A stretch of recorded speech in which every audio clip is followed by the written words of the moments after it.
La parroquia de Santiago Apóstol no es solo un edificio religioso, es el testigo arquitectónico más destacado de Santiago Papasquiaro.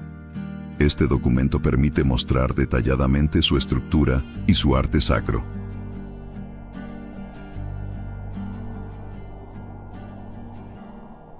En el corazón del estado de Durango se abre el Valle de Santiago Papasquiaro, un paisaje rodeado por las montañas imponentes de la Sierra Madre Occidental. Para los exploradores españoles de los siglos XV y XVI, este horizonte no era solo paisaje, era un desafío. Tras dejar atrás las rutas conocidas, se adentraron en la inmensidad de la Sierra Madre Occidental. Lo que encontraron fue un ecosistema indómito, un laberinto de montañas azules y llanuras que parecían no tener fin. Los exploradores españoles creyeron haber descubierto un nuevo mundo, pero estas montañas ya tenían dueño. Este era el corazón del territorio tepehuano. Los Odam, la gente de la montaña, conocían cada rincón de estas tierras indómitas. Para ellos, este cielo y estas cumbres eran sagrados. Los españoles no solo se enfrentaban a una geografía brutal, sino a una de las naciones indígenas más guerreras y resistentes de la Nueva Vizcaya. El valle no era una página en blanco, era un campo de batalla de fe y soberanía. El camino real de tierra adentro, conocido como la Ruta de la Plata, conectaba la Ciudad de México con Santa Fe. Una vía de progreso, comercio y fe que bordeaba este valle. Pero aquí, el camino real encontraba un brazo rebelde, el camino de Topia. Si el camino real era la civilización, el camino de Topia era la aventura y el peligro. Era la ruta que escalaba las cumbres de la Sierra Madre Occidental para alcanzar las legendarias minas de oro y plata de Topia y Canelas. Santiago Papasquiaro era el último puerto seguro antes de que los exploradores se hundieran en la inmensidad de las quebradas. La Gran Rebelión Tepehuana de 1616 es un punto de inflexión histórico. Fue una de las insurrecciones más sangrientas y organizadas contra la corona española en el norte de México, liderada por un caudillo llamado Cuautlatas. Santiago Papasquiaro fue uno de los focos principales de este conflicto, donde la parroquia original fue destruida. El 18 de noviembre de 1616, la población y la iglesia fueron atacadas, resultando muertos los padres jesuitas Diego de Orozco y Bernardo de Cisneros. Y el padre Hernán, o Hernando de Santarén, murió el 20 de noviembre de 1616. Su muerte y la de sus compañeros llevaron a una represión militar feroz por parte de la corona española, pero también consolidaron la presencia jesuita en el norte, ya que sus figuras fueron utilizadas para promover la fe católica como semillas de nuevos cristianos. Durante esta rebelión, la misión fue destruida y murieron pobladores e indígenas que se refugiaron en el templo. Aunque la insurrección tepehuana de 1616 destruyó aquella primera construcción, el templo renació en 1620, 4 años después, como símbolo de resistencia espiritual y cultural. A través del tiempo, la iglesia sufrió muchas modificaciones hasta que en el siglo XVIII se consolidó su forma actual. La fachada de la parroquia Santiago Apóstol es una obra de arquitectura neoclásica con elementos coloniales que evocan solemnidad y arraigo histórico.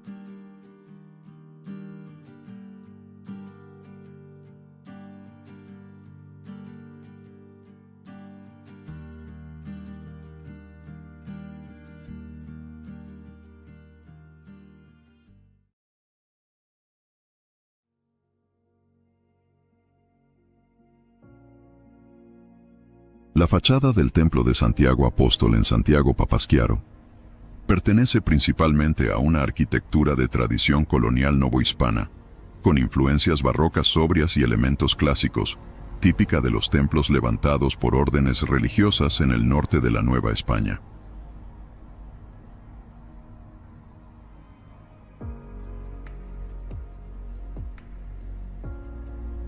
La puerta principal es el rostro visible de la iglesia, el punto de contacto entre el mundo secular y el espacio sagrado. Más que un simple acceso, esta fachada opera como un complejo programa iconográfico y estructural, donde cada elemento, desde el basamento que la sustenta hasta el remate que la corona, ha sido dispuesto con la intención precisa de guiar la mirada, invitar a la reflexión y simbolizar la puerta de la salvación. Para comprender su lenguaje debemos diseccionar sus elementos constitutivos. Nuestra lectura comienza en la base con el zócalo o basamento.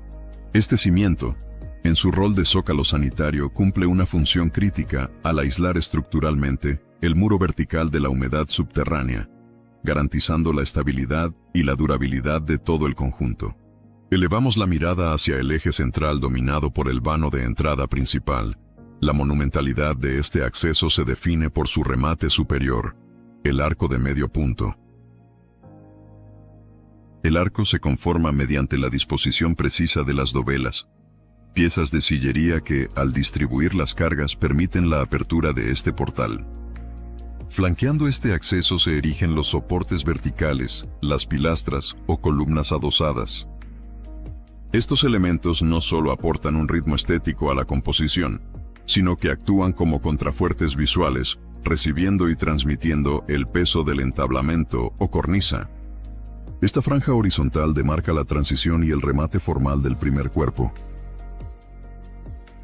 En el cuerpo superior, la narrativa visual se despliega. Sobre el arco encontramos el tímpano o luneto, un espacio semicircular reservado históricamente para la iconografía escultórica o los altos relieves, articulando el mensaje teológico del templo. Inmediatamente superior se talla la hornacina o nicho. Esta concavidad, concebida para albergar la escultura de bulto, dota de jerarquía al eje compositivo y suele identificar la advocación principal del recinto. Finalmente, la composición de la fachada culmina en el remate curvo o hastial, el elemento que sella la estructura en la parte superior.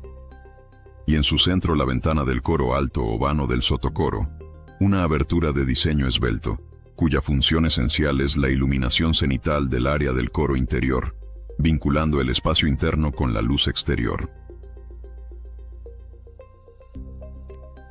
La puerta del Templo de Santiago Apóstol en Santiago Papasquiaro es un ejemplo notable de arquitectura que mezcla influencias barrocas tardías y reminiscencias mudéjares.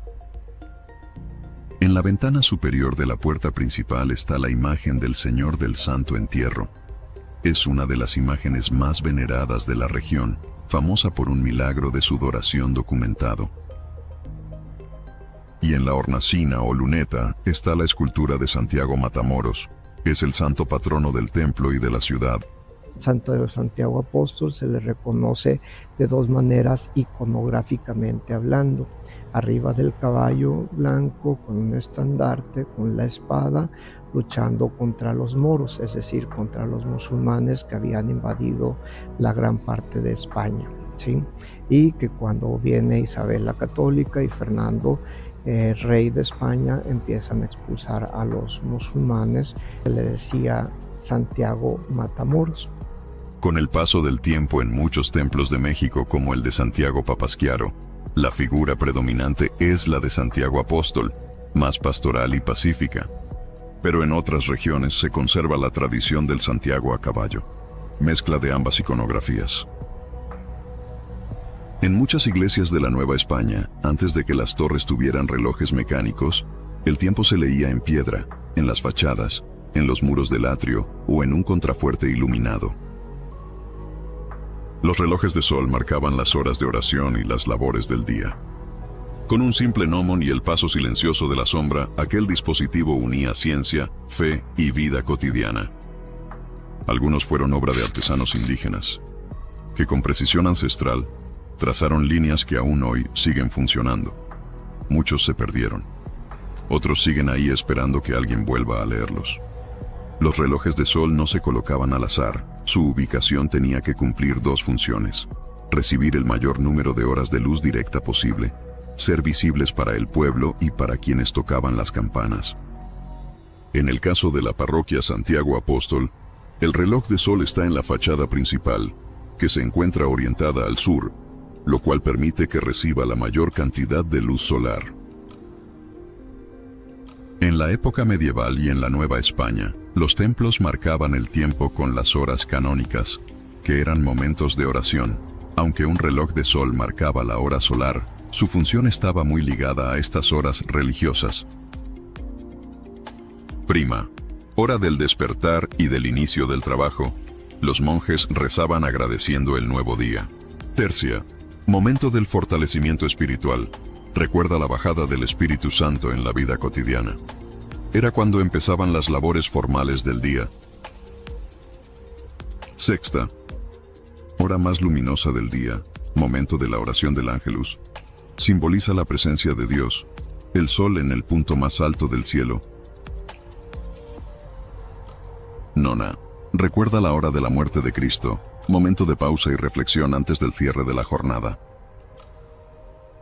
Vísperas, la llegada del atardecer, acción de gracias por el día que termina, tonos de recogimiento y silencio. Estas horas provienen de la tradición judía de rezar en momentos fijos del día, heredada por los primeros cristianos.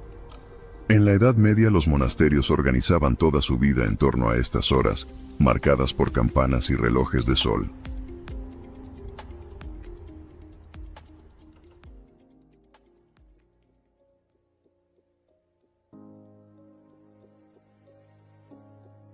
Otro elemento muy importante que podemos encontrar es la torre. Este tipo de torres se levantaba en pueblos y ciudades del norte de la Nueva España, donde la arquitectura debía adaptarse a menos recursos, climas más extremos y disponibilidad local de cantera. La torre muestra una arquitectura de tradición colonial novohispana con influencias de un barroco sobrio, característico del norte de México. Su diseño es funcional pero conserva elegancia y proporción, pensado para soportar el paso del tiempo y cumplir un papel litúrgico dentro de la vida del templo. La torre está construida en cantería, empleando bloques tallados de piedra local. Este material garantiza alta resistencia estructural, durabilidad frente a la intemperie y capacidad para soportar cargas verticales y vibraciones sonoras generadas por las campanas. El aparejo visible es regular y se organiza en hiladas horizontales, lo que contribuye a la estabilidad y a la lectura clara del volumen. La torre se compone de 3 cuerpos principales. Cuerpo inferior, basamento estructural, formado por muros macizos sin aperturas mayores. Funciona como elemento de anclaje y equilibrio, sostiene el peso de los niveles superiores. Pequeñas perforaciones laterales favorecen ventilación interna. Cuerpo intermedio, cámara de campanas, definido por arcos de medio punto montados sobre pilastras adosadas, alberga la campana principal, suspendida mediante un eje metálico. Los vanos permiten la proyección acústica en 360 grados. Se rodea de un barandal metálico, evidencia de mantenimiento y uso continuo.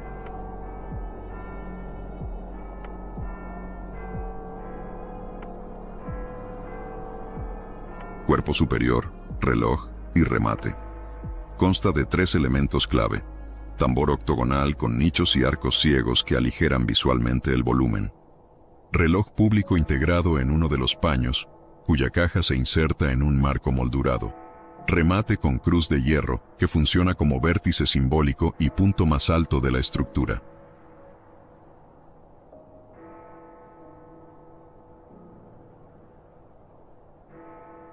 La torre de la parroquia de Santiago Apóstol en Santiago Papasquiaro es uno de los elementos más emblemáticos del templo y del paisaje urbano.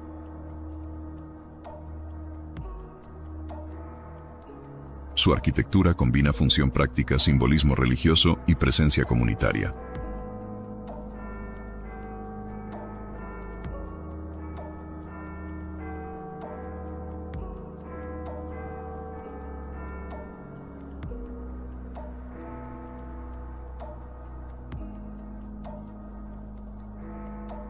Más allá de la fe o el mito, esta torre se alza como el registro físico de nuestro tiempo. Es el engranaje de piedra que, con cada segundo de su reloj, nos recuerda la finitud de nuestra historia y la permanencia de Santiago Papasquiaro ante el paso de los siglos.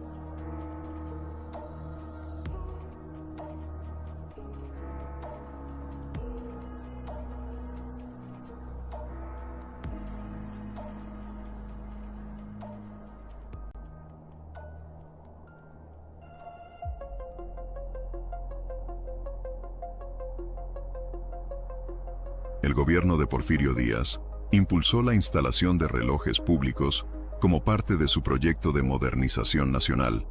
Estos relojes no solo marcaban el tiempo, sino que representaban el orden republicano, la sincronización cívica y la entrada de México en la era industrial. En 1910, con motivo del centenario de la independencia, se inauguraron relojes monumentales en plazas, presidencias municipales e iglesias.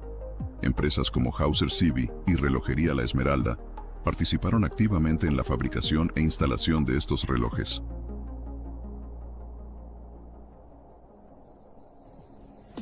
Si el reloj de la parroquia Santiago Apóstol fue instalado en esa época, podría formar parte de esta red de relojes del centenario.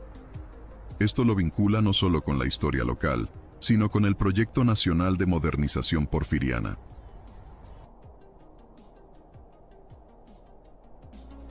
El reloj cuenta con 3 campanas. 2 de ellas cuentan los cuartos y una las horas. Esto a través de un sistema de martillos sincronizados.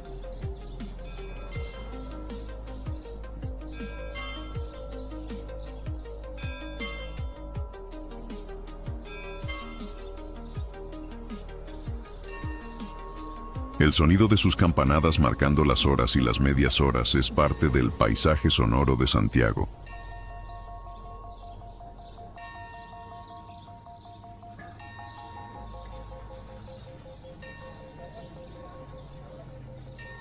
El mecanismo del reloj de la torre está formado por el tren de engranaje que tiene como función transmitir la energía desde el peso motriz hasta el escape, que es el que regula el movimiento del péndulo, marcando así el ritmo del reloj.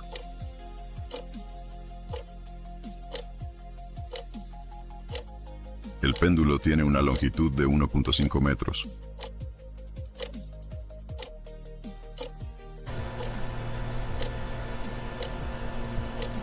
Todo este funcionamiento se logra a través del sistema de pesas, que descienden lentamente impulsando el mecanismo.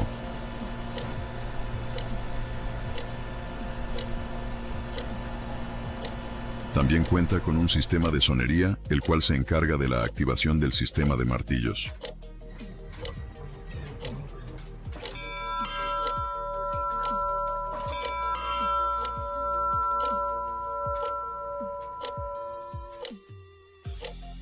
El reloj viene en una estructura abierta de hierro forjado montada sobre una base de madera. Esto permite mantenimiento visual y manual de todas las piezas.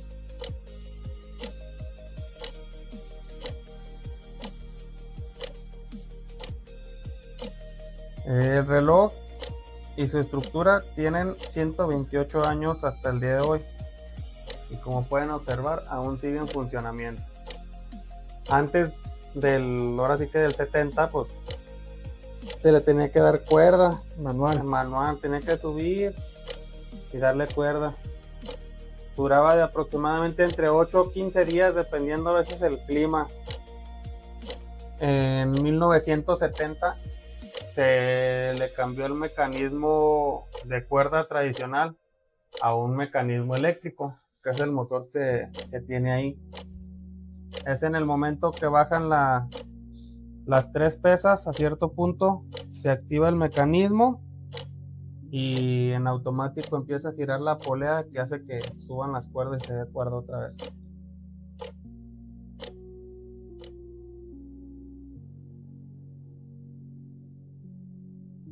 Este reloj, ¿quién le da mantenimiento? ¿Quién es el encargado? ¿La iglesia, el municipio? El municipio. El municipio. El municipio de Santiago está encargado del mantenimiento del reloj desde lo que es el 2010.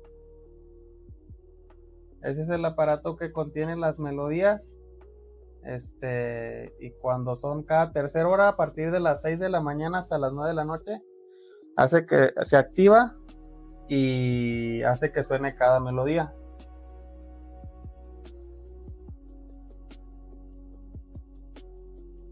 El número 4 romano del reloj está escrito con 4 diez.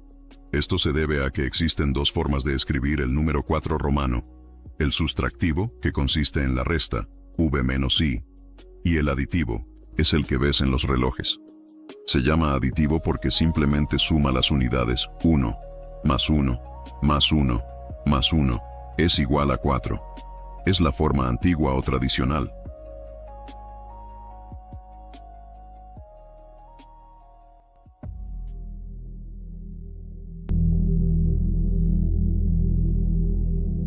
El atrio es un espacio de preparación espiritual. Representa el primer contacto del fiel con lo sagrado. Es un lugar de transición donde se deja atrás lo profano y se inicia el camino hacia lo divino. Históricamente el atrio era accesible a todos, incluso a quienes no podían entrar al templo, como penitentes o catecúmenos. Servía como espacio de reunión, enseñanza y oración comunitaria. En tiempos antiguos el atrio solía tener una fuente o pozo, donde los fieles se lavaban las manos antes de entrar, anticipando el gesto del agua bendita que hoy se encuentra en el interior del templo. Muchas iglesias coloniales como la parroquia Santiago Apóstol usaban el atrio como lugar de entierro, primero para personas distinguidas y luego para todos los creyentes. Esto refuerza su carácter de espacio liminal entre la vida y la eternidad. Que antiguamente la iglesia sepultaba a sus personas dentro del templo. A los lados era donde depositaban a la gente prominente y en los altares a los curas. Tal es el caso que Bernardo Cisneros y Diego de Orozco están sepultados de ahí cerca al altar. Y la gente de prestigio aquí en el atrio, y claro que el pueblo humilde pues era las orillas. Todo el atrio, en nuestro piso, nosotros estamos caminando sobre los restos de nuestros antepasados. Pero esto hacía que los miembros de las culturas indígenas no quisieran entrar a los templos católicos porque era la casa de los muertos. La cruz atrial representa el centro simbólico del espacio cristiano, heredera de la evangelización franciscana.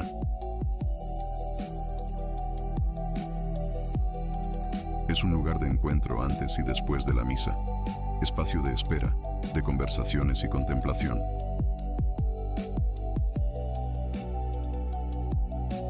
Las piedras guardan el eco de generaciones que han cruzado este espacio, buscando sentido, consuelo o celebración.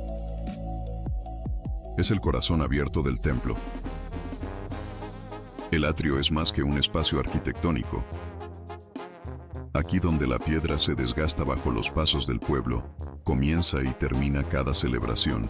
Es el umbral entre lo cotidiano y lo sagrado, donde la fe se encuentra con la fiesta.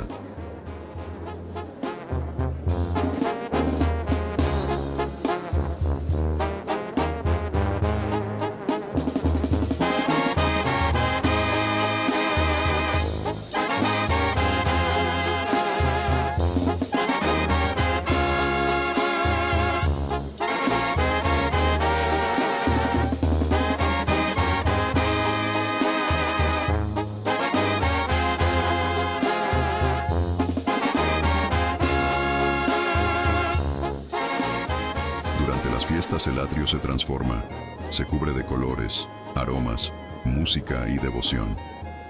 Aquí se cruzan los tiempos, el ancestral y el moderno, el ritual y el espontáneo. Cada paso, cada canto, cada silencio compartido en este espacio es una ofrenda viva.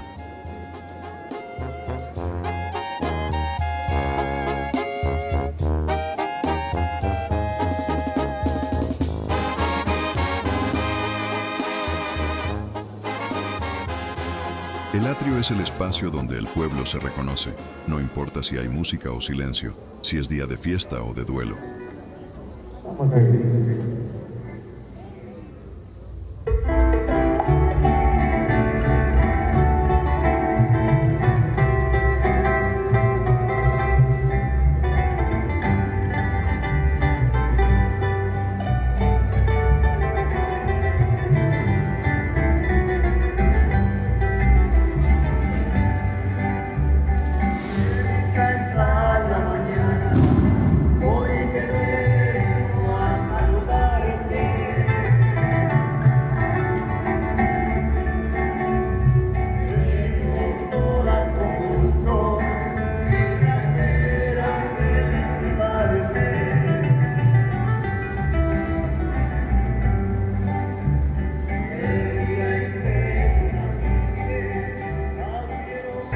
celebración de Santa Cecilia se realiza cada 22 de noviembre. Este festejo reúne a decenas de agrupaciones locales en un ambiente de fe y alegría. Cada 22 de noviembre se celebra el Día del Músico con misas en honor a Santa Cecilia y serenatas ofrecidas por mariachis, bandas y coros. El atrio de la iglesia se convierte en un espacio de encuentro, donde la música se mezcla con la oración y la tradición. La bendición de los animales domésticos se realiza tradicionalmente el 17 de enero, día de San Antonio Abad, patrono de los animales. En algunos lugares también se bendicen animales el 4 de octubre, fiesta de San Francisco de Asís, patrono de la ecología y de quienes cuidan la naturaleza. El atrio es el lugar abierto y accesible donde se reúne la comunidad, ideal para recibir a familias con sus animales domésticos o de granja.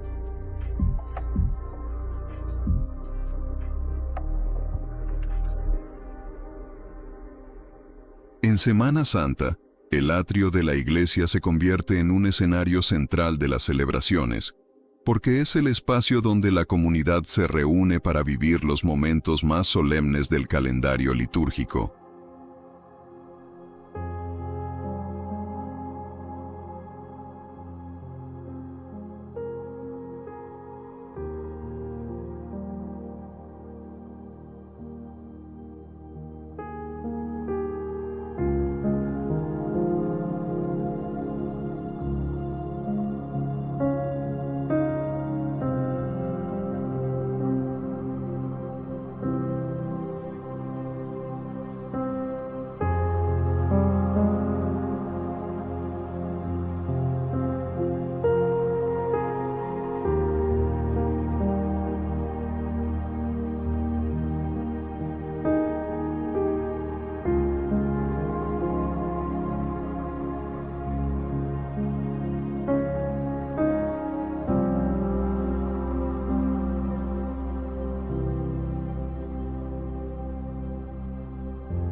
domingo de resurrección, el atrio recobra una importancia simbólica y ritual máxima, funcionando como el escenario donde se manifiesta la alegría de la Pascua tras el luto de la Semana Santa. Al ser el día más importante del calendario católico, el atrio deja de ser solo un lugar de paso para convertirse en un espacio de fiesta, donde la comunidad se detiene a saludarse tras la misa solemne.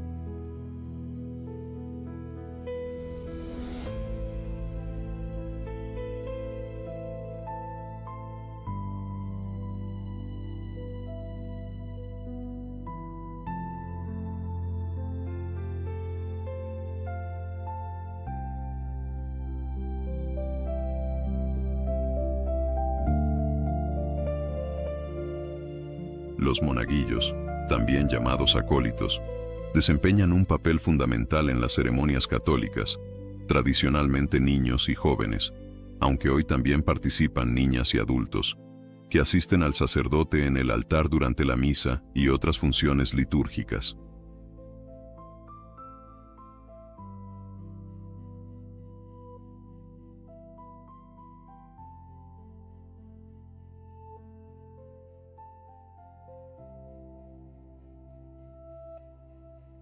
El turiferario. Es el monaguillo que encabeza todo, llevando el incensario con el incienso encendido. Inmediatamente después va el monaguillo que porta la cruz procesional, flanqueado por 2 monaguillos, seroferarios, que llevan ciriales o velas encendidas. Si hay más ayudantes, como el que lleva el misal o las navetas, caminan detrás de la cruz. El diácono, si está presente, camina delante del sacerdote, a veces portando el evangeliario. Cada vez que un monaguillo reviste su túnica, repite un gesto que se ha realizado en este recinto por más de 200 años. Es una cadena ininterrumpida de servicio que trasciende el tiempo, manteniendo encendida la llama de la fe en los ojos de la infancia. En la historia de Santiago Papasquiaro, el atrio ha sido el aula y el altar, el escenario donde generaciones de niños han aprendido el valor de la disciplina y la reverencia. Esta labor, que se remonta a los tiempos en que las parroquias eran los centros de educación y cultura, sobrevive hoy como un testimonio vivo de nuestra identidad.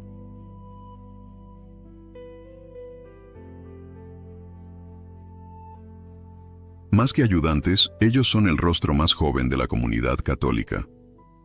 Lo que aprenden en el patio de entrada y lo que viven en el altar es lo que realmente los forma. Son niños que, a través de la constancia y el servicio, van encontrando su propio camino y transformando su curiosidad en una fe auténtica.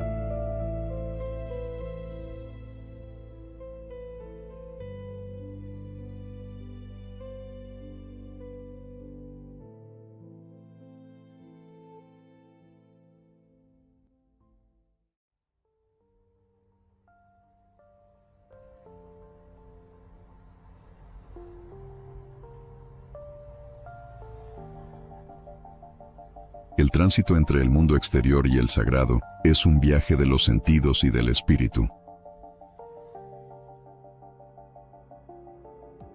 Al avanzar por el pasillo central, cada paso te aleja del ruido de la vida cotidiana y te sumerge en un estado de introspección hasta que te detienes frente a la inmensidad del altar, donde el espacio te invita simplemente a observar. El arco que separa la nave del presbiterio funciona como un umbral simbólico. Al cruzarlo se entra en el espacio de lo divino. Es una transición entre lo terrenal y lo celestial. El hecho de que el presbiterio esté elevado unos peldaños sugiere una ascensión, una metáfora del acercamiento a lo sagrado. Esta elevación también mejora la visibilidad del altar para los fieles.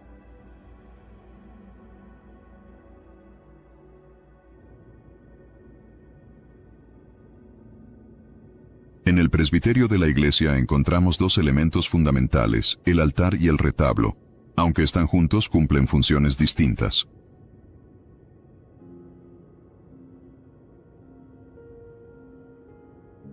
El altar es una mesa consagrada. Es el lugar donde se celebra la Eucaristía, donde el sacerdote consagra el pan y el vino. Está ubicado al frente del presbiterio y está hecho de piedra. Su diseño es funcional pensado para la liturgia.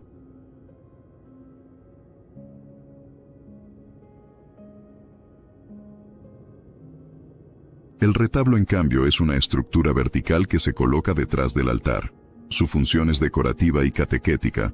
Presenta imágenes religiosas, esculturas y escenas bíblicas que ayudan a los fieles a contemplar y entender la fe. Está hecho de piedra y suele tener varios niveles o cuerpos.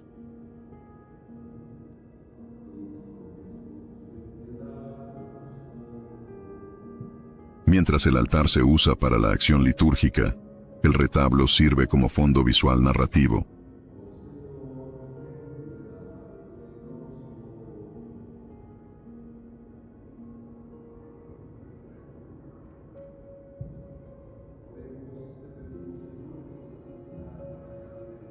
La austeridad en este espacio se manifiesta a través del orden, el silencio visual y la ausencia de ornamentos innecesarios.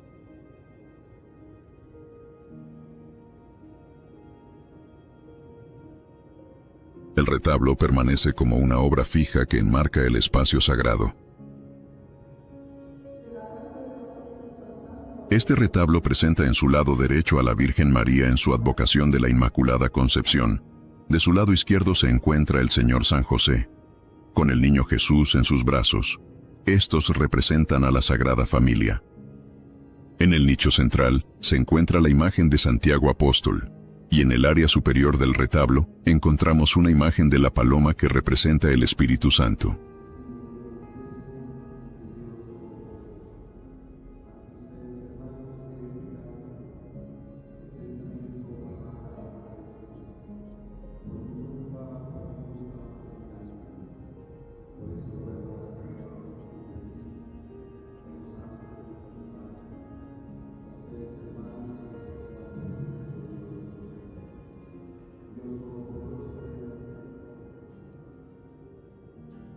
En el sagrario se reserva la Eucaristía consagrada, es decir, el cuerpo de Cristo bajo la forma de hostia.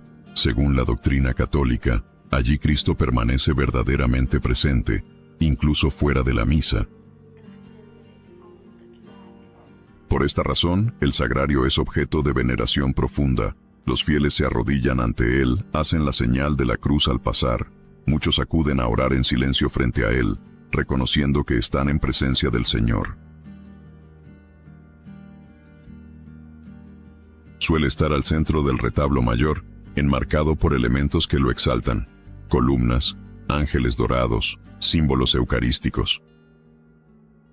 Su puerta ornamentada puede mostrar el Cordero de Dios, el cáliz, espigas o rayos de luz. Una lámpara encendida junto al sagrario indica que hay hostias consagradas en su interior. Es señal de que Cristo está presente.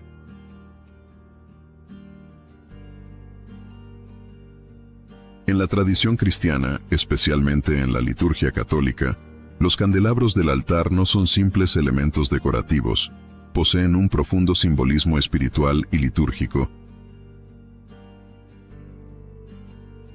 La luz de las velas simboliza a Cristo como luz del mundo. Encenderla sobre el altar recuerda que la presencia de Dios ilumina a la comunidad reunida y guía la celebración.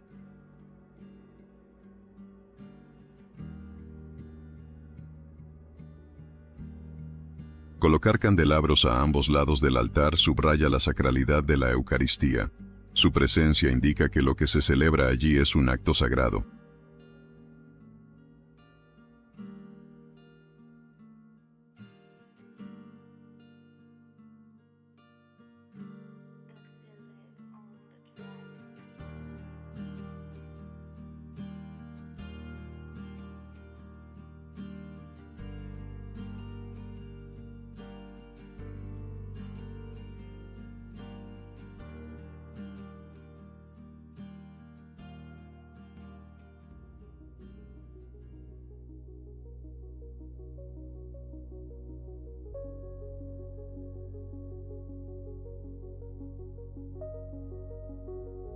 A la izquierda del altar mayor está el retablo del Sagrado Corazón. Es de estilo neogótico.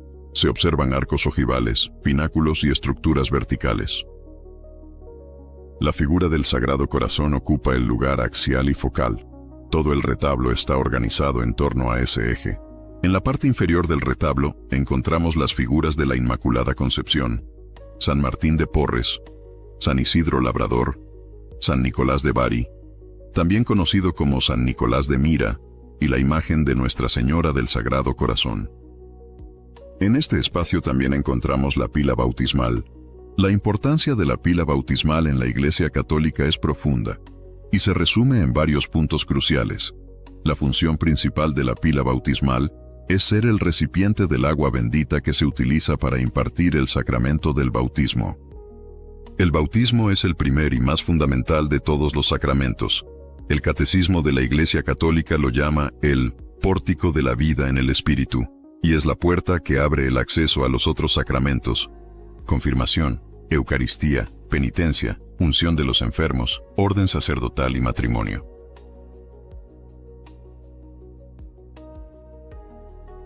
Del lado izquierdo del retablo encontramos a la Virgen Milagrosa, o de la Medalla Milagrosa. Del lado derecho del retablo está la Santísima Trinidad.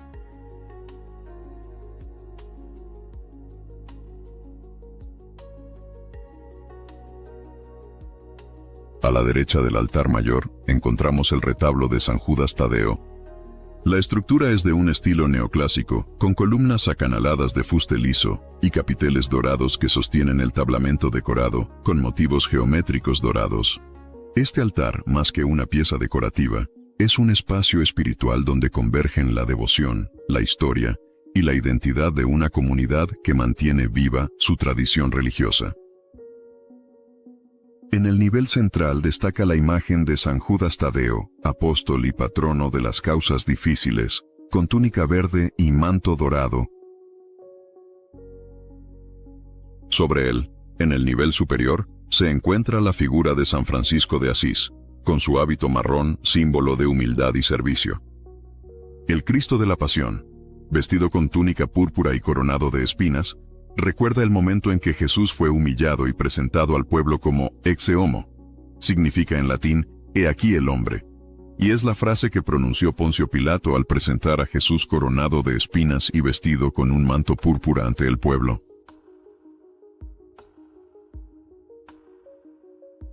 La Virgen de los Dolores, también llamada Mater Dolorosa, representa a María en el momento de mayor sufrimiento, acompañando a su Hijo en la pasión y la cruz.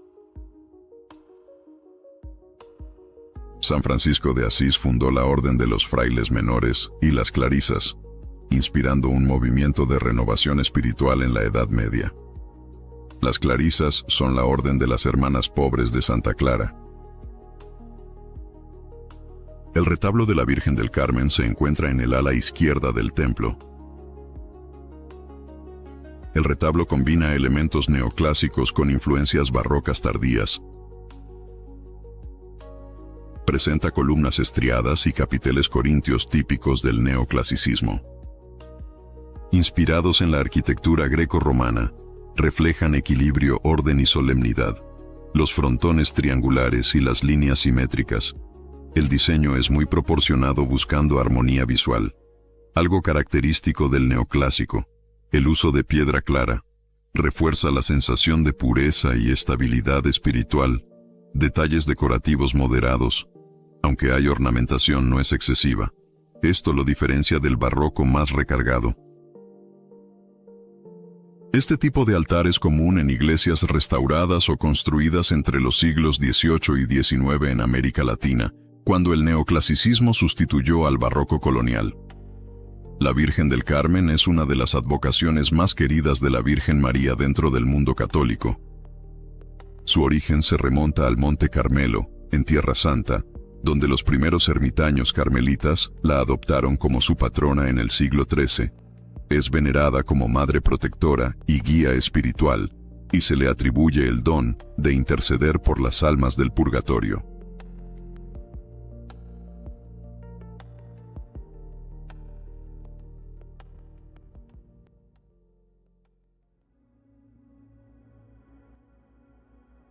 A un costado del altar mayor, anclado a la antigua estructura de este templo, se alza la figura más poderosa de la devoción, el Cristo crucificado.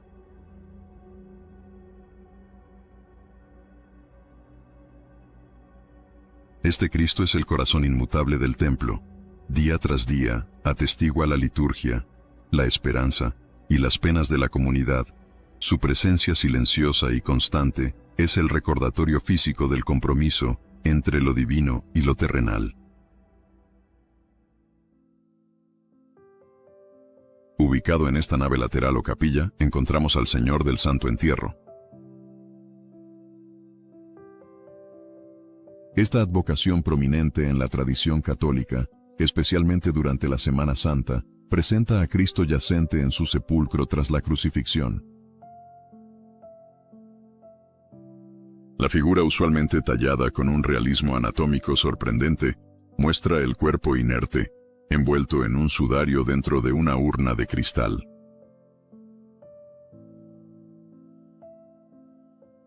El propósito de esta imagen no es solo evocar el dolor de la muerte de Cristo, sino invitar a la congregación a una meditación profunda sobre los misterios de la pasión, la redención y la inminente resurrección. Ese día 22 de julio, que es día de Santa María Magdalena, estando el sacerdote celebrando, sabemos que se celebraba la misa desde antes de que despuntara el alba, entonces tenían las velas encendidas. Estamos hablando antes del Concilio Vaticano, ¿sí?, donde el sacerdote no oficiaba de frente al pueblo, sino que oficiaba frente al altar. Entonces el sacerdote, con el movimiento de las velas, porque no había luz eléctrica, estamos hablando de 1766, con el palparear de la llama de la vela, de las velas que estaban ahí en el altar, empezó a ver que brillaba el rostro de Jesús, así, del Señor del Santo Entierro. Entonces ya mandó llamar al sacristán, y el sacristán suspendieron la misa en ese momento, y pues hubo bastantes fieles que dieron testimonio, y de entre ellos pues está el alcalde mayor, que como autoridad civil, y que fue uno de los que firmó el testimonio judicial. Y este milagro, de acuerdo al testimonio judicial, eran gotas que salían de agua y luego se convertían en sangre, como lo dice el Evangelio de San Lucas, que en el huerto de Getsemaní nuestro Señor Jesucristo sudó sangre. Y esto está comprobado, que un ser humano, cuando tiene una angustia, no solamente dolor físico, sino el sufrimiento no tiene que ver con el paracetamol, ni con el tramadol, ni con la buscapina, ni nada por el estilo. El sufrimiento tiene que ver con el alma. Entonces, cuando el alma está sufriendo, llega a los vasitos a dilatarse de tal manera que se pueden romper los vasos sanguíneos más cercanos a la piel y puede salir sangre. Está comprobado científicamente. Entonces nuestro Señor Jesucristo sudó sangre en el huerto de Getsemaní, y la imagen de nuestro Señor Jesucristo depuesto en el sepulcro, que es el Señor del Santo Entierro, también suda gotas de agua que se convierten en sangre y lo limpian con lienzos, no con algodones, sino con lienzos lo limpian por espacio de 2 horas, y obviamente se levanta el testimonio judicial, y con todo lo legalmente posible y fidedigno de dicho milagro. Sí, para que quede el testimonio y quede asentado el hecho de que no nada más es un mito, sino que la gente en realidad lo vio y lo palparon, como dice usted. Sí, exactamente. O sea, no fue una situación de que el sacerdote se le afiguró y bueno, ya empezó a imaginar de más, y no, sino que el sacerdote vio, mandó al sacristán, se suspendió seguramente la Santa Misa, y luego ya se acercaron a ver todos los presentes, porque dice que me parece que eran más de 100 gentes las que estaban presentes en la misa. Tengo entendido que en ese tiempo la imagen del Señor del Santo Entierro estaba en el retablo, y estaba de pie, porque por eso la forma de las gotas hacia abajo. Sí, sí, sí.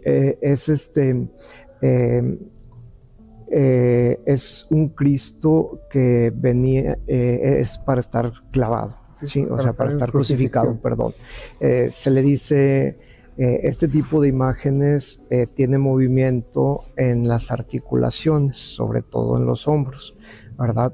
Porque mucho se usaba en Semana Santa, mucho, desgraciadamente, pues ahorita ya no es posible porque hay veces que hasta el tiempo se hace corto, ¿verdad? Pero era desclavar a Cristo y cayera una mano, desclavarlo del otro lado, cayera una mano y empezarlo a bajar. Entonces venía la deposición del cuerpo de Cristo en el sepulcro. Entonces nosotros lo llamamos Señor del Santo Entierro, pero en realidad es el Señor del Santo Sepulcro. Nosotros lo llamamos devotamente Señor del Santo Entierro, ¿verdad? Porque es parte de nuestra idiosincrasia, ¿verdad? De que decir enterrar, Jesucristo no fue enterrado, es decir, no fue echado con tierra, sino fue depositado, depuesto sobre una plataforma. Sí, exactamente, una base, sí, donde ahí estaba embalsamado. Entonces se tuvo que cerrar esa cueva, sí, la gruta, con una piedra.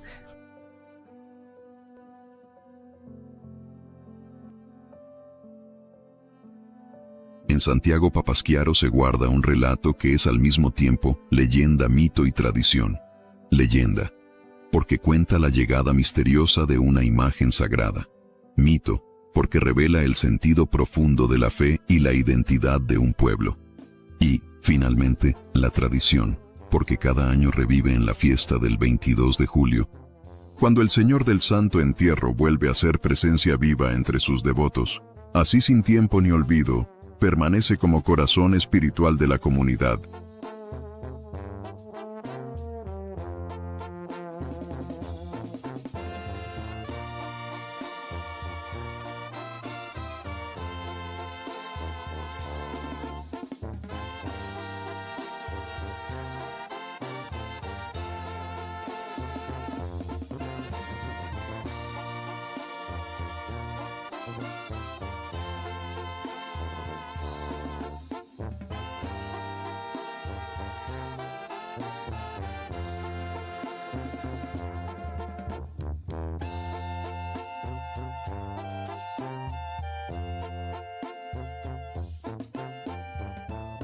El Señor del Santo Entierro es una de las devociones más antiguas, profundas y representativas de la fe católica en el municipio duranguense. Su imagen, venerada dentro del templo de Santiago Apóstol, ha sido considerada durante siglos como un símbolo de recogimiento, penitencia y esperanza para la comunidad.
Al lado izquierdo del altar mayor, sobre la puerta de la sacristía, encontramos el cuadro de la Virgen de Guadalupe.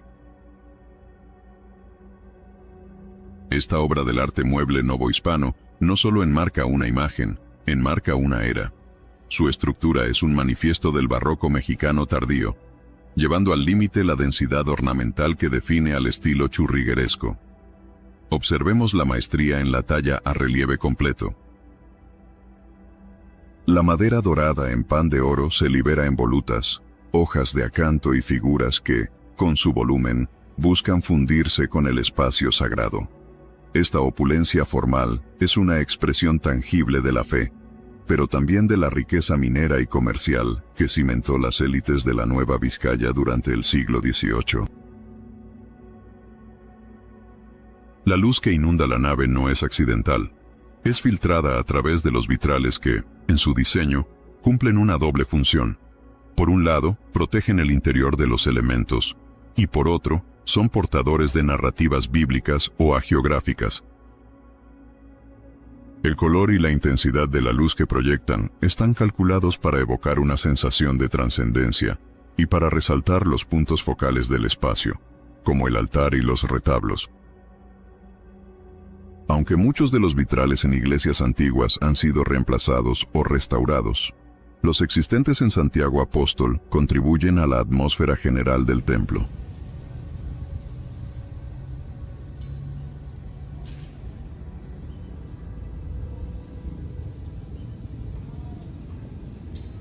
Ubicado estratégicamente sobre el acceso principal, el coro elevado fue diseñado para albergar a los músicos y el órgano tubular, manteniendo las voces y la música sacra físicamente separadas del cuerpo principal de los fieles.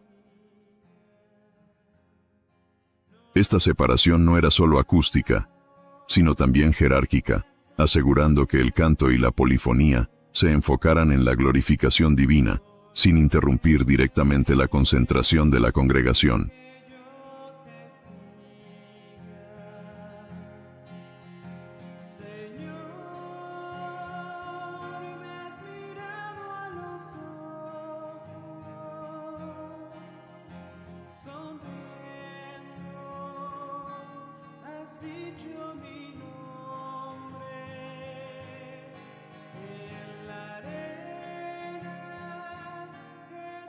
Y en el coro, bueno, pues había un órgano muy especial que lo tocaba una cuñada de don José Ramón Valdés. Como la escalera es muy inadecuada, cuando se fue haciendo mayor ya no pudo subir. Y ahí teníamos cantantes de ópera locales. Un hijo de los Gándara, el licenciado Lucero de joven, cantaba ópera junto con el joven Gándara. Okay. Y estaba la mujer, el órgano ahí está arrumbado, lo bajaron y lo quitaron, ya no cantan arriba, sino abajo. Ha tenido muchas modificaciones.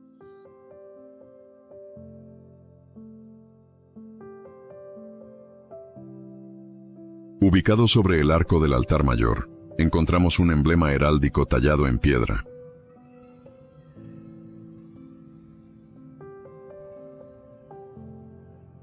La figura central y superior es una tiara, o triregnum, la corona ceremonial que usaban los papas. Simboliza los tres roles del papa: padre de reyes, gobernador del mundo, vicario de Cristo. Las dos figuras alargadas que se cruzan detrás de la tiara son las llaves de San Pedro, que son el símbolo más reconocido del papado y de la autoridad de la Iglesia Católica. Su posición en el arco del altar mayor de la iglesia es muy significativa, ya que afirma la autoridad de la Santa Sede y del Papa como cabeza de la Iglesia Universal. Es una declaración de fidelidad a Roma. El escudo pertenece heráldicamente a la familia Caetani, Papa Bonifacio VIII.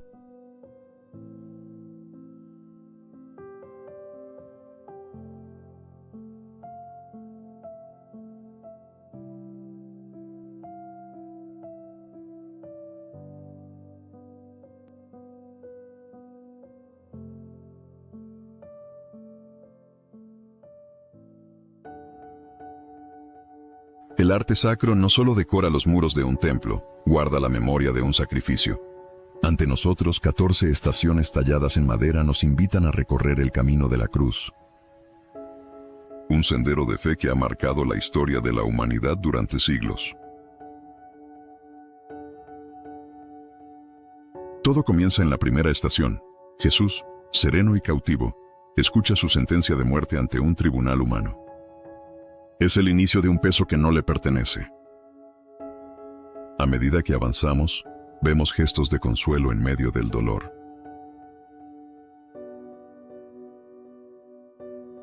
En la sexta estación, Verónica limpia su rostro, un acto de compasión pura que desafía la crueldad del momento. El camino se vuelve más arduo. Las caídas, como la de la séptima estación y la novena, nos muestran a un Cristo exhausto, pero decidido a completar su misión.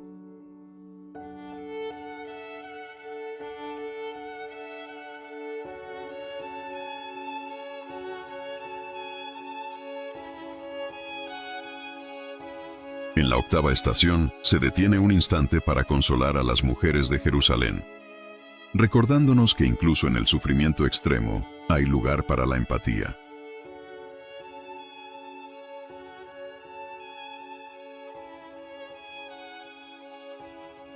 Llegamos al punto culminante. En la décima estación, Jesús es despojado de todo.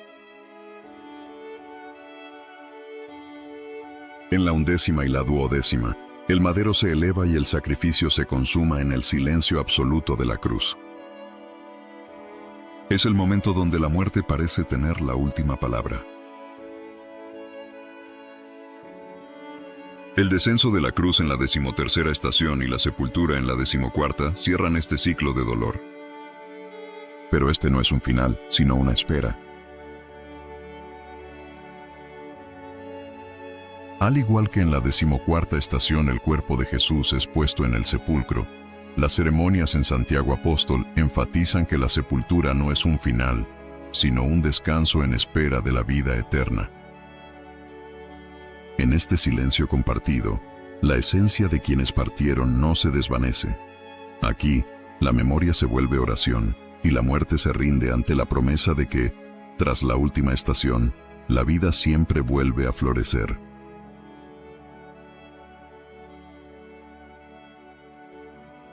Pero Santiago Apóstol no solo custodia el silencio.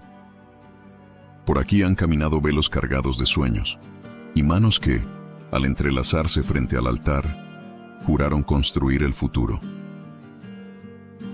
Aunque los años pasen, el eco de esas promesas no se pierde. Se queda impregnado en los muros como una semilla de fe. Aquí la nostalgia se transforma en esperanza. Cada unión celebrada bajo este techo es un eslabón de una cadena que no se rompe.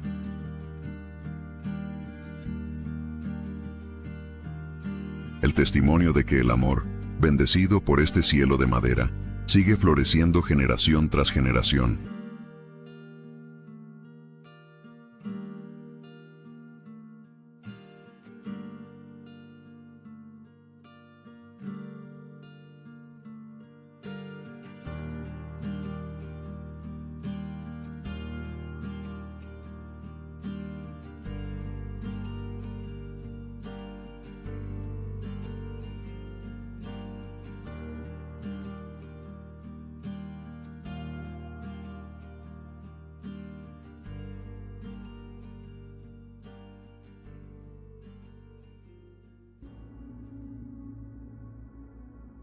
Hay puertas que resguardan algo más que objetos, custodian el silencio y la preparación del espíritu. Bajo la mirada serena de la fe, nos encontramos ante el acceso a la sacristía, un espacio reservado, lejos del ruido exterior. En este rincón de silencio y devoción, cada objeto cuenta una historia de fe y cada rincón custodia siglos de tradición. A menudo la llamamos el corazón operativo del templo. La sacristía no es solo un lugar de almacenamiento, sino el espacio de preparación donde el rito comienza antes de la primera oración. Frente a este Cristo, que preside la intimidad de la sacristía con su presencia imponente y realista, el tiempo se detiene. Este es el lugar exacto donde el sacerdote se retira antes de la homilía. Un rincón de pausa donde busca la inspiración bajo la mirada del sacrificio. En la sacristía, especialmente en una con la riqueza histórica de la parroquia de Santiago Apóstol, se custodian los objetos necesarios para el culto divino y la preparación de los ministros. El incensario o turíbulo es el recipiente para quemar incienso, y la naveta, que es el pequeño vaso con forma de nave, donde se guardan los granos de incienso antes de ser quemados. La custodia, objeto de metal precioso utilizado para exponer la hostia consagrada a la adoración de los fieles.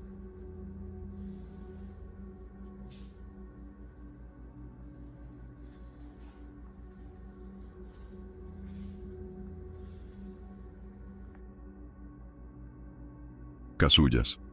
La vestidura exterior del sacerdote que varía de color, blanco, dorado, verde, rojo, morado, según el tiempo litúrgico o la fiesta. Alba y cíngulo, la túnica blanca que simboliza la pureza y el cordón que se usa para sujetarla. Estola, la banda de tela que el sacerdote se coloca sobre los hombros, signo de su autoridad espiritual. El acetre e hisopo. Se trata del recipiente de metal que contiene el agua bendita y el instrumento utilizado para esparcirla sobre los fieles o los objetos. En la logística de la fe, cada objeto tiene una jerarquía. Lo que observamos aquí es la cruz procesional, el estandarte litúrgico que encabeza toda marcha sagrada. A sus costados, los ciriales aguardan en perfecta simetría. Estos candeleros de gran porte no son solo ornamentos. Su función técnica es portar la luz que flanquea a la cruz. En los muros de esta sacristía, el arte se convierte en memoria. 2 lienzos antiguos custodian el recinto, retratando a las figuras que cimentaron la historia de estas tierras, los padres jesuitas. No se ha abierto la causa de canonización para estos jesuitas porque al ser mártires ya podrían tener una veneración pública, pero como no se ha iniciado, por eso los cuadros no están expuestos a la veneración pública, porque no ha iniciado un proceso de canonización. Aquí descansan crucifijos de diversos tiempos y formas, testigos mudos de oraciones privadas y promesas cumplidas. Los cirios, aún sin encender, esperan su turno para transformarse en llamas que consumirán el silencio del templo.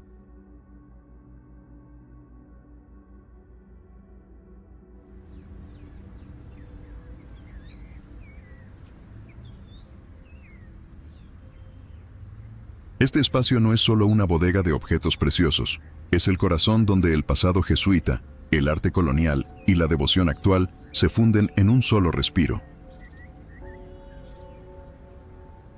Dejamos atrás el brillo de la plata y el aroma de los cirios para volver al ruido del mundo, llevando con nosotros la paz de lo sagrado.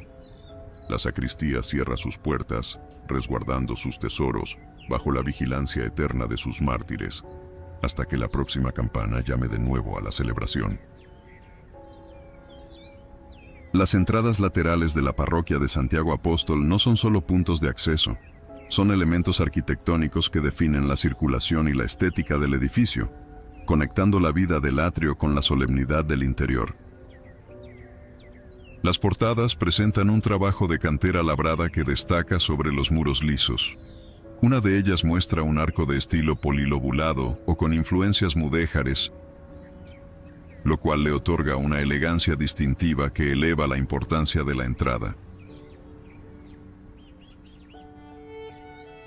Al concluir el recorrido por la sacristía y los accesos laterales, el templo de Santiago Apóstol se revela en su faceta más íntima, la del guardián nocturno. Bajo la penumbra, la arquitectura deja de ser un espacio de tránsito para convertirse en un monumento a la permanencia. Las sombras de los árboles proyectadas sobre los muros encalados crean un juego visual que parece detener el tiempo, recordándonos que estos muros han visto pasar generaciones enteras bajo este mismo cielo, manteniendo intacta la esencia de su propósito original.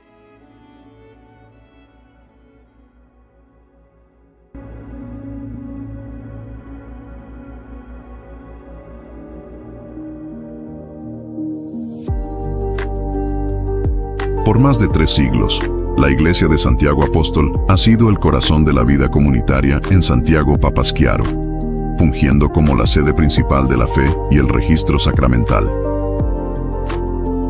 En el silencio de la bruma, donde el tiempo parece detenerse, surge un símbolo que ha guiado a generaciones.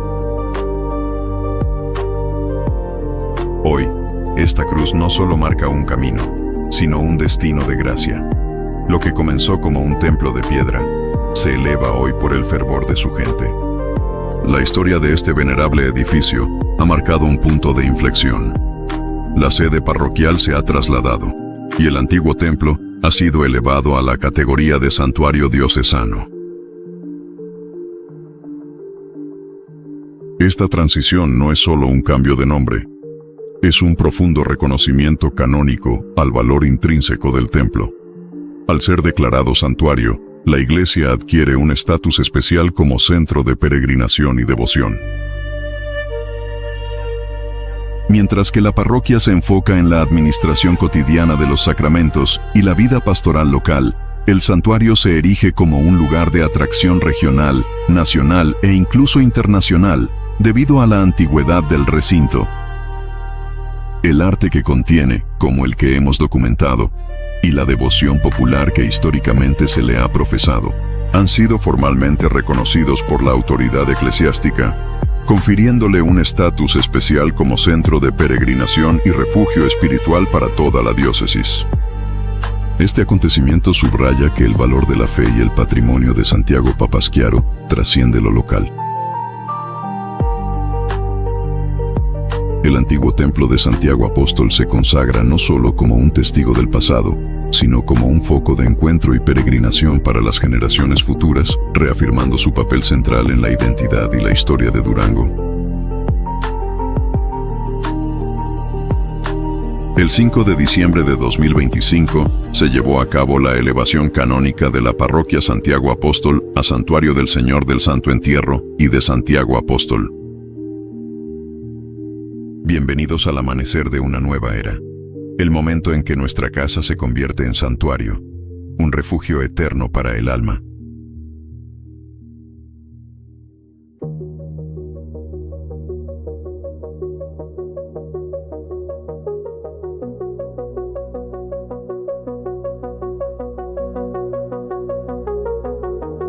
Bajo el manto de la fe y la devoción comunitaria, damos inicio a un acontecimiento histórico para nuestra comunidad. Los preparativos para la ceremonia de erección a santuario comienzan con la procesión del Señor del Santo Entierro, quien, acompañado por el fervor del pueblo, camina hacia la parroquia para marcar el inicio de una nueva etapa de gracia y bendición en nuestro templo. Como se observa en las imágenes, la jornada comienza con un esfuerzo colectivo de cuidado y fe. Bajo un cielo gris y la amenaza constante de la lluvia, los miembros de la cofradía preparan con esmero el anda procesional. La imagen, resguardada en su urna blanca y adornada con flores multicolores, es cubierta meticulosamente con plásticos protectores para evitar que el agua dañe la estructura o la escultura. Este acto de protección no solo es técnico, sino profundamente espiritual.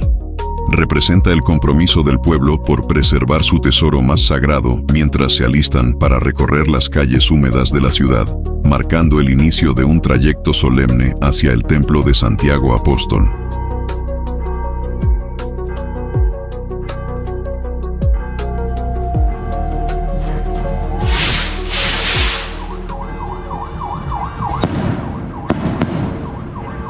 Al frente, los músicos marcan el pulso del camino con notas que invitan al recogimiento, seguidos de cerca por el señor cura, quien guía espiritualmente el trayecto.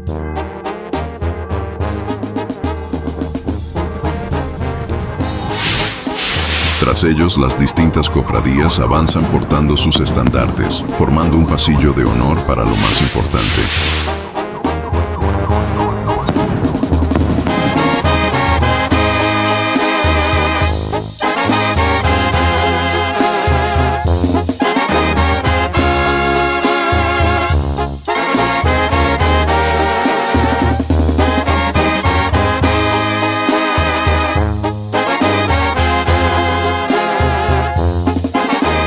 El pueblo camina al unísono, protegiéndose con paraguas pero manteniendo la mirada fija en el rumbo hacia la parroquia de Santiago Apóstol, para la ceremonia de erección a santuario.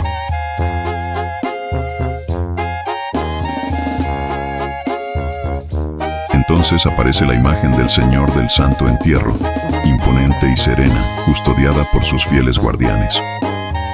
El destino es claro, el templo de Santiago Apóstol. A pesar del viento y el agua, la comunidad avanza unida, acompañando el andar del Señor del Santo Entierro por sus calles.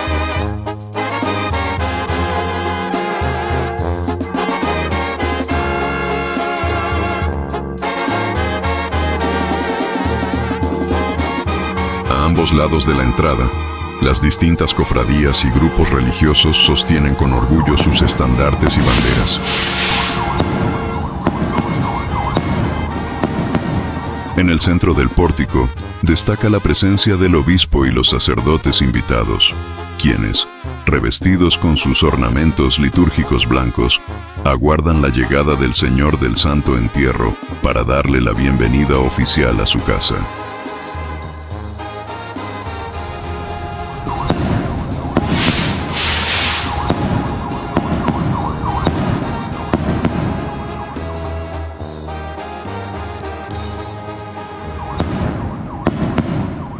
Durante la ceremonia solemne en el templo de Santiago Apóstol, el protocolo dicta que el canciller de la diócesis es la autoridad encargada de dar lectura al decreto de erección. Este documento es fundamental, ya que otorga el reconocimiento oficial y formal a la Cofradía del Señor del Santo Entierro, estableciendo legalmente su constitución ante la Iglesia.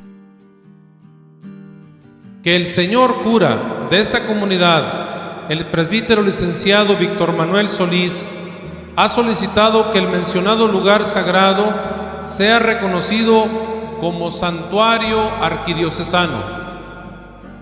Después de haberlo orado y consultado con quien he juzgado oportuno, teniendo en cuenta el bien de los fieles y la evangelización de los pueblos, en uso de mis facultades ordinarias, por las presentes letras, erigimos el templo parroquial de Santo Santiago Apóstol, ubicado en el municipio de Santiago Papasquiaro, Durango, como santuario arquidiocesano del Señor del Santo Entierro y Santiago Apóstol, a fin de que el culto que allí se rinde a nuestro Señor y Salvador Jesucristo vaya siempre en aumento, se incremente la santa fe católica y el amor a la Iglesia, así como también para que este lugar sagrado sea un lugar propicio para la profundización de la fe, un espacio privilegiado para la evangelización y la misión, y contribuya a promover la santa religiosidad popular.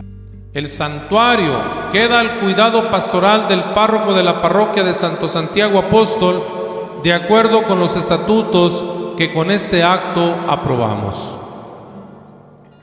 Para perpetua memoria, dado en la ciudad episcopal de Victoria de Durango a 5 de diciembre del año del Señor 2025, año jubilar del centenario de los santos mártires duranguenses.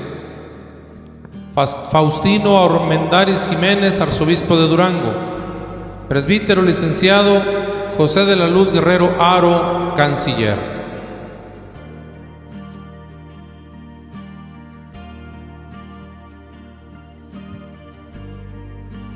Así lo afirma y manda el arzobispo de Durango.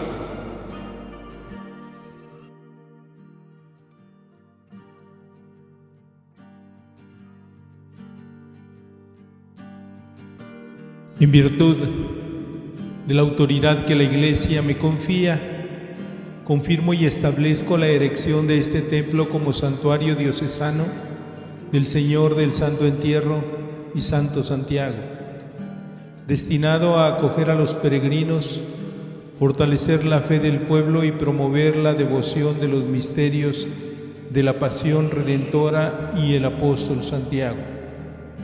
Que este santuario sea fuente de reconciliación, lugar de consuelo y casa de misericordia, en el nombre del Padre, del Hijo y del Espíritu Santo. Amén.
el año 2025, en el que cumplimos 4 siglos de la llegada de la imagen gloriosa del Señor del Santo Entierro, traída aquí por los misioneros jesuitas. 3 acontecimientos resalto de esta bellísima historia de 4 siglos, y por supuesto que se corona con el acontecimiento de hoy. 1625, su llegada a Santiago Papasquiaro, representada en la bella leyenda de aquella viejita, hermosa, generosa, hospitalaria, católica, que es y representa a Santiago Papasquiaro.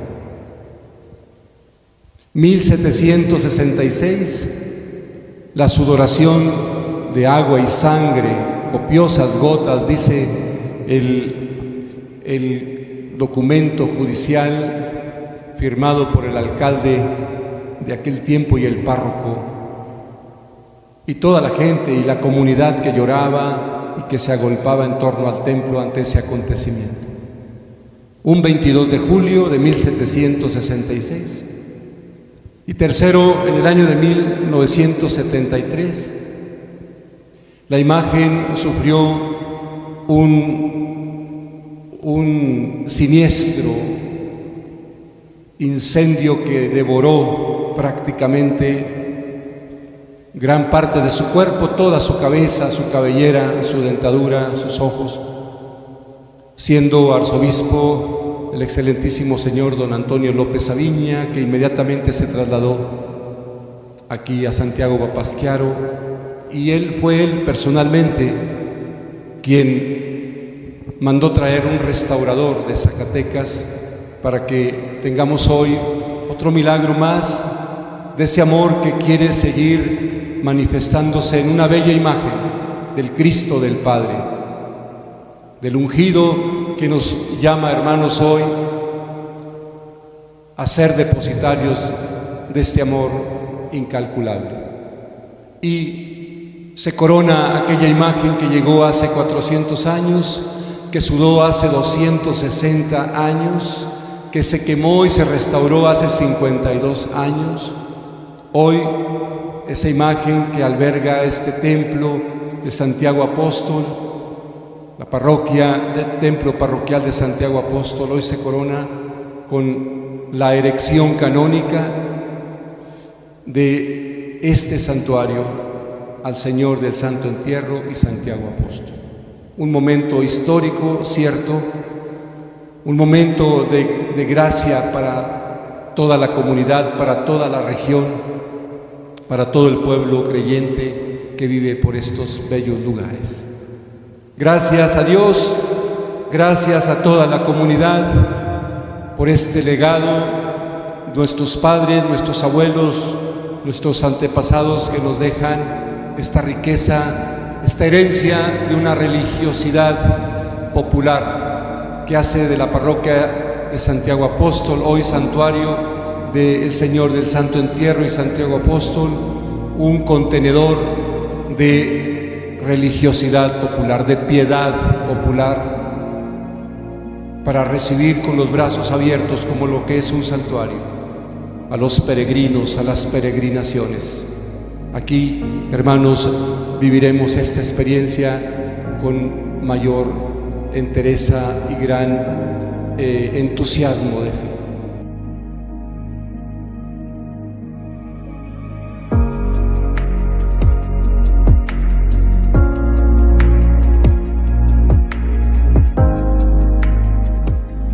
Pues es a partir del día 5 de diciembre del 2025, al ser declarado santuario arquidiocesano, ya pone a este lugar en un sitio privilegiado, un destino de peregrinación, no solamente para la gente de aquí de Santiago, sino para la gente de toda la arquidiócesis de Durango, desde Chalchihuites, desde Miguel Ausa, Villaldama, todo lo que es la arquidiócesis. Ahora este templo es el primer santuario arquidiocesano fuera de la ciudad de Durango, y se convierte naturalmente en un destino de peregrinación para la gente. Fue una larga preparación, en mi cuestión personal, en lo poquito que pude participar ahí.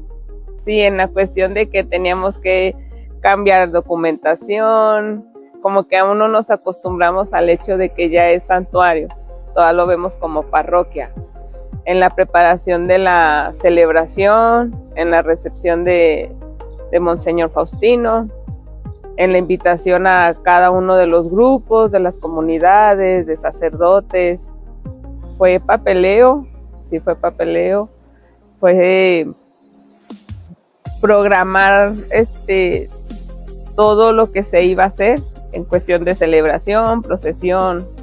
Hay que ver flores, hay que ver músicos. Fue algo bonito. Creo, si mal no recuerdo, la convocatoria la mandamos en junio. Para si se podía en julio, por agendas personales no se pudo, hasta el 5 de diciembre. Pues se tuvieron que hacer muchas cosas, tuvimos que sacar todos los documentos, acreditar la devoción, la participación de la gente, se tuvieron que hacer las procesiones de cada mes, han ido creciendo desde los últimos años, pero principalmente justificar por qué se tenía que convertir en un santuario, por qué se podía hacer.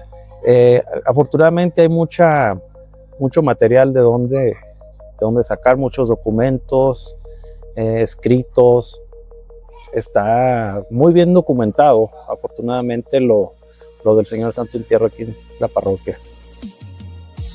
Sí, de hecho se sorprende uno, porque uno pensaría que nada más la gente de aquí de Santiago son los que pasan al templo a visitar, a descansar en el día, pero viene mucha gente. Nos damos cuenta, por ejemplo, con los exvotos que la gente regala. Son gente de Michoacán, gente del Estado de México, gente de todas partes. Después de la pandemia, fue cuando la cofradía como que se empezó a compactar más. Y en el 2022 que llegó el padre Víctor, entonces él desde un inicio, acompañando cada día 22 las procesiones, motivando a la gente, haciendo la invitación a la gente. Antes eran pocas personas las que acudían cada 22, ya desde el 2022-21 para acá ya son muchísimas personas las que acompañan, pero sí tiene que ver la promoción del sacerdote. En sus 4 años, me parece, no ha faltado ninguna sola peregrinación y procesión del Señor del Santo Entierro, y eso motiva a la gente, a los grupos, la propagación de la devoción, de la fe.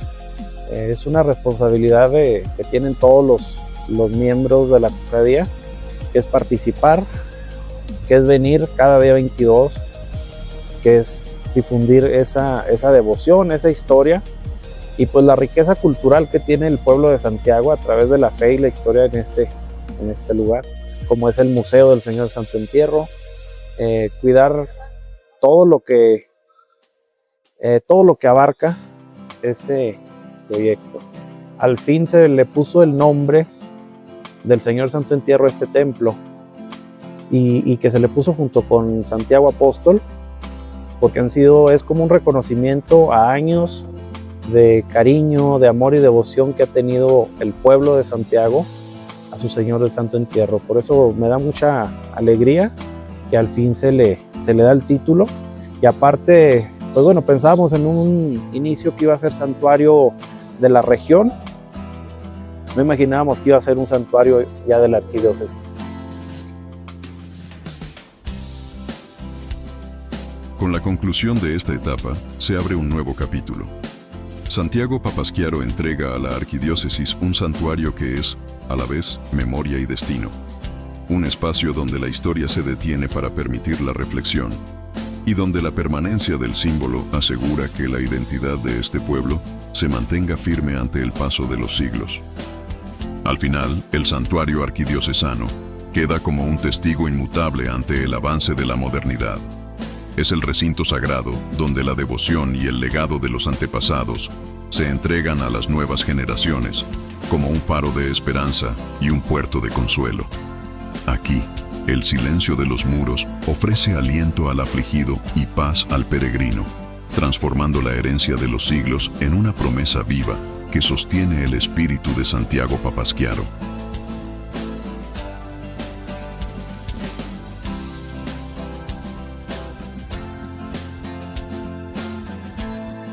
Queremos expresar nuestro sincero agradecimiento a todo el personal del santuario por las facilidades otorgadas y el apoyo logístico durante el rodaje.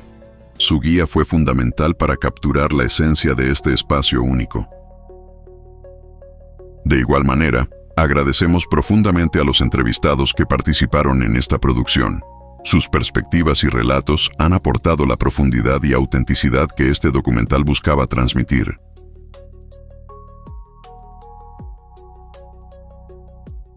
Un agradecimiento especial al Padre Víctor Manuel Solís, por abrirnos las puertas de su comunidad con tanta calidez, por su guía y por facilitarnos el camino para contar esta historia. Gracias por abrirnos las puertas de este espacio sagrado y, sobre todo, por brindarnos su voto de confianza,